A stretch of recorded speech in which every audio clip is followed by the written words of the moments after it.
এই মিটোরাইট স্টোন উল্কাপিণ্ডটি জাতীয় বিজ্ঞান জাদুঘরে গেলে দেখা যাবে।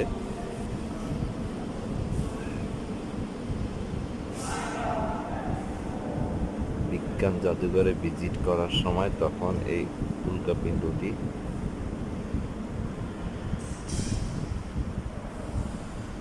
দেখেছিলাম। মিটোরাইট স্টোন বিজ্ঞান জাদুঘরেই আছে। ইনশাল্লাহ দিলে আমি চেষ্টা করব আর অন্যান্য জাদুঘরে উল্কাপিণ্ড কত ধরনের সব আইটেম দেখানোর জন্য এবং তুলে ধরার জন্য আমার চেষ্টা থাকবে। প্রত্যেকটা জাদুঘরে প্রত্যেকটা প্রতিষ্ঠানে এটা থাকবে।